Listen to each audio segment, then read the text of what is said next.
Dr. Vito, pag-usapan naman po natin yung mga vitamins and supplements na nakakatulong po sa ating pagtulog.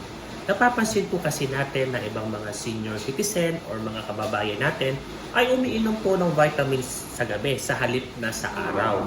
Sa araw po kapatid, mas kailangan ng vitamins. Bakit? Doon po kasi natin ginugugol ang oras sa trabaho at kung saan tayo aktibo ang ating katawan. Sa gabi po kasi kadalasan nagpapahinga na po tayo, so wala na pong use ang vitamins. Not unless na lamang may nakita pong indication ng inyong mga doktor na sa gabi po ito ibigay. Number 1 po na nakakatulong sa atin ng vitamins at supplement ay magnesium. Ito po ay essential vitamins po sa ating mga brain, sa ating mga muscle at tumutulong sa atin para ma-regulate ang ating normal blood pressure. So ito po ay nakakatulong sa atin sa mga pasyente may insomnia para ma-regulate yung ating circadian rhythm. Ito po yung oras ng ating pagtulog. Ito po yung tumutulong sa atin para ma-regulate ang ating tamang pag-oras ng pag-sleep. Number 2 is melatonin. Ito yung ating tinatawag na sleeping hormone. Ito po ay natural na naproproduce ng ating brain at nagbibigay ng signal na tayo makatulog. Kaya may nabibili pong supplement po niyan.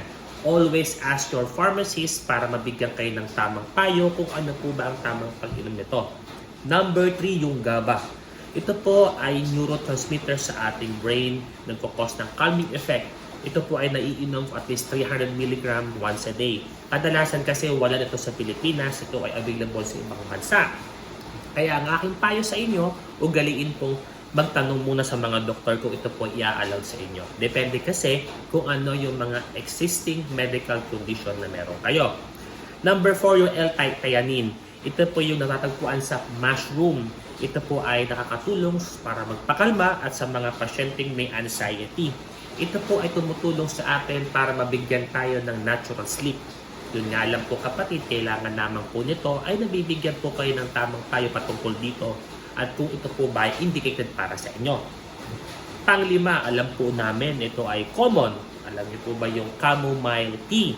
Ito pong chamomile tea ay isa po uri po ng tsaa na nakakatulong sa atin para tayo makatulog. At the same time, para mawala yung ating anxiety and stress. Kadalasan ito po ay ginagamit para kumalma ang ating isip, lalong-lalo na kung marami tayong problema. At isa sa mga epekto nito ay nakakatulong po para tayo makatulog. Pang-anim kapatid, itong vitamin D.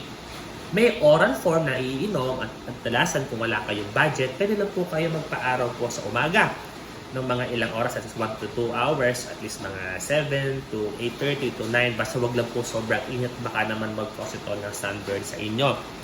Ito po ay nakakatulong sa atin para tayo makatulog. Kasi nga po, pag mababa ang ating vitamin D, ito po ay sa atin, nakakos kung bakit tayo nahihirapang matulog. So, kailangan po ay may sufficient dose tayo sa ating katawan. So, ito po ay makukuha niyo po sa mga essential vitamins or multivitamins or ibang supplements. Always consult your doctor para mabigyan kayo ng tamang payo.